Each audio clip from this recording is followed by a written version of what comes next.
Planter ਵੀ ਸਾਡੇ ਕੋਲ ਮੌਜੂਦ ਹੈ ਜੀ ਤੇ ਲੇਬਰ ਵੀ ਸਾਡੇ ਕੋਲ ਮੌਜੂਦ ਹੈ ਜੀ। 15 ਬੰਦੇ। ਅੱਛਾ 15 ਬੰਦੇ ਕੋਈ ਜੀ। ਦੂਰ ਸਦਾਵੇ ਤੁਸੀਂ ਫਿਰ ਪੈਟਰੋਲ ਕਿੰਨਾ ਲਵੋਗੇ?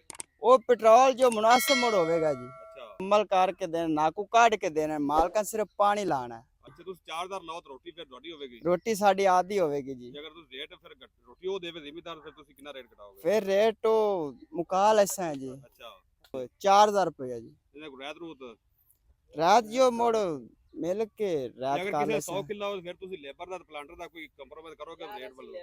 हाँ जी, कोई 100-200 लेस हो जासी। ਅੱਛਾ हाँ जी। ਡਰਾਈਵਰ ਵੀ ਮਾਸ਼ਾਅੱਲਾ ਕਾਰੀਗਰ ਹਨ ਜੀ।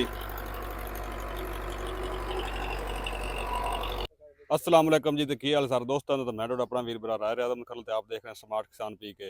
तो किसान वीर भराओ जिवें तुहानूं पता है भी इस टाइम आलूआं की बिजाई का सीजन बड़ा जोर नाल शुरू हो गया है। तो इस टाइम जो जिमीदार जिन्हें को लेबर नहीं है कि या प्लांटर ने उन्होंने लेबर की जरूरत है, प्लांटर की जरूरत है। तो अपने को लेबर है जी भाई मुहम्मद अकरम ठेकेदार है जी मल्लू शेखू, इन्हों का पिंड है जी। उन्होंने आप गलबात करने हैं तो तुहानूं सारी तफसील दसदे भी की रेट लेंदे प्लांटर का, तो की रेट है जी लेबर का, तो किस तरीके काम करते हैं, तो की कुछ अपने को लवणगे। तो आप गलबात करना है। अस्सलाम वालेकुम भाई अकरम। वालेकुम सलाम जी। मैं तो दोस्तों दसो गलबात करो की रेट लै रहे हैं प्लांटर का, तो लेबर का की रेट लै रहे हैं, पेट्रोल पेट्रोल सारा कुछ दसो तफसील नाल।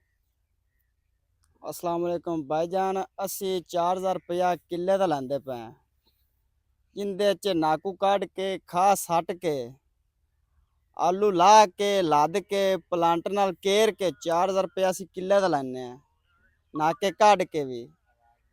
ते जिन्ने दूर सदावना होवे वो पेट्रोल देसी, ते जिन्ने इत्थे नज़दीक करावने होवन वो असी आपे आ जांदे होन्ने आ। ते 4000 रुपया किले दा, प्लांटर दा भी 4000 रुपया। प्लांटर भी साढ़े कोल मौजूद है जी ते लेबर भी साढ़े कोल मौजूद है। भाई मतलब ਤੁਸੀਂ ਇਹ ਦੱਸੋ ਜੋ ਕਿੰਨੀ ਲੇਬਰ ਹੈ, ਕਿੰਨੇ ਬੰਦਿਆਂ ਦੀ? 20 ਬੰਦਿਆਂ ਦੀ, 25 ਬੰਦਿਆਂ ਦੀ, 30 ਦੀ? ਅਸੀਂ हैं जी 15 बंदे। ਅੱਛਾ 15 ਕੋਈ बंदे हैं ਦੂਰ जी। ਸਦਾਵੇ ਤੁਸੀਂ ਫਿਰ ਪੈਟਰੋਲ ਕਿੰਨਾ ਲਵੋਗੇ? वो पेट्रोल जो मुनासिब मुड़ होवेगा जी, ਅੱਛਾ जिन्ना को पी जावे, आधा लीटर पी जावे, लीटर पी जावे जी। ਅੱਛਾ 4000 ਮੁਕੰਮਲ ਤੁਸੀਂ ਨਾਕੂ ਬਣਾ ਕਰਦਾ ਵੀ ਲਾਵਣ ਵੀ ਲੱਦਣਾ ਵੀ हाँ जी, ਮੁਕੰਮਲ ਕਰਨਾ ਹੈ। मुकम्मल करके देना, नाकू काट के देना, मालका सिर्फ पानी लाना है। ਅੱਛਾ ਤੇ ਰੋਟੀ ਤੁਸੀਂ ਆਦੀ ਪੱਲੂ ਖਾਣੀ ਜਾਂ ਜ਼ਿਮੀਦਾਰ ਕੋਲ ਲੈਣੀ? जिमीदार को जी असी नहीं भी लेंदे तो लेने भी हैं जी। ਜੇ ਤੁਸੀਂ 4000 ਲਾਓ ਤਾਂ ਰੋਟੀ ਫਿਰ ਤੁਹਾਡੀ ਹੋਵੇਗੀ। रोटी साड़ी आधी होवेगी जी। ਜੇ ਅਗਰ ਤੁਸੀਂ ਰੇਟ ਫਿਰ ਰੋਟੀ ਉਹ ਦੇਵੇ ਜ਼ਿਮੀਦਾਰ ਫਿਰ ਤੁਸੀਂ ਕਿੰਨਾ ਰੇਟ ਘਟਾਓਗੇ? फिर रेट तो मुका लेसा है जी। ਅੱਛਾ ਤੇ ਪਲਾਂਟਰ ਦਾ ਕੀ ਰਿਜ਼ਲਟ ਹੈ? प्लांटर माशाल्लाह रिजल्ट वाह वाह जी, सोहना रिजल्ट जी, खेली बेहतरीन है जी। ते बाकी जिन्हों प्लांटर प्लांटर दे की कितने जरूरत पैसे हो 4000 रुपया जी। ਇਹਨੇ ਕੋਈ ਰਾਤ ਰੂਤ?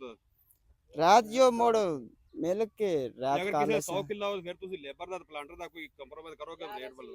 हाँ जी, कोई 100-200 लेस हो जासी। ਅੱਛਾ हाँ जी। ਅਗਰ ਜੇ ਜ਼ਿਮੀਦਾਰ ਨੂੰ ਅਰਜੈਂਟ ਜ਼ਰੂਰਤ ਹੋਵੇ ਤੁਹਾਡਾ ਰਾਬਤਾ ਨੰਬਰ ਕਰਨ ਤੁਸੀਂ ਦੇਵੋਗੇ ਆਦਾ? हाँ जी, नंबर साड़ा लिख लो। ਨੰਬਰ ਲਿਖਾਓ ਤੁਸੀਂ ਆਦੇ। 0306 096 4400 पूरा। ਦੁਬਾਰਾ ਨੰਬਰ ਬੋਲ ਦਿਓ। 0306 096 4400। ਇਹ ਜੀ ਮੁਹੰਮਦ ਅਕਰਮ ਠੇਕੇਦਾਰ ਹੈ ਲੇਬਰ ਦਾ ਜੀ। ਅਗਰ ਕਿਹੜੇ ਬੰਦੇ ਨੂੰ ਜ਼ਰੂਰਤ ਹੋਵੇ ਜ਼ਿਮੀਦਾਰ ਨੂੰ ਲੇਬਰ ਦੀ ਜ਼ਰੂਰਤ ਹੋਵੇ ਲੇਬਰ ਵੀ ਆ ਜਾਸੀ, ਜੇ ਅਗਰ ਨਾਲ ਪਲਾਂਟਰ ਦੀ ਜ਼ਰੂਰਤ ਹੋਵੇ ਪਲਾਂਟਰ ਵੀ ਆ ਜਾਸੀ, ਦੋਵੇਂ ਚੀਜ਼ਾਂ ਮਿਲ ਜਾਣਗੀਆਂ ਅਰਜੈਂਟ हाँ ਮਿਲ जी। ਜਿਵੇਂ ਤੁਸੀਂ ਰਾਬਤਾ ਕਰੋਗੇ ਤੁਹਾਡਾ ਕੰਮ ਕਰਾਂਗੇ ਇਨਸ਼ਾਅੱਲਾ, ਕੰਮ ਸੋਹਣਾ ਕਰਨਗੇ ਤੇ ਅੱਛਾ ਕਰਨਗੇ ਜੀ। ਤੇ ਬੜੇ ਅੱਛੇ ਦੋਸਤ ਹਨ ਜੀ, ਕੰਮ ਕਰਨ ਵਾਲੇ ਹਨ, ਕੰਮ ਗਵਾਉਣ ਵਾਲੇ ਨਹੀਂ ਹਨ ਜੀ, ਤੇ ਕੰਮ ਨੂੰ ਨਿਬੇੜਦੇ ਹਨ ਜੀ। ਠੀਕ ਹੈ, ਮਿਹਰਬਾਨੀ। ओके करो जी।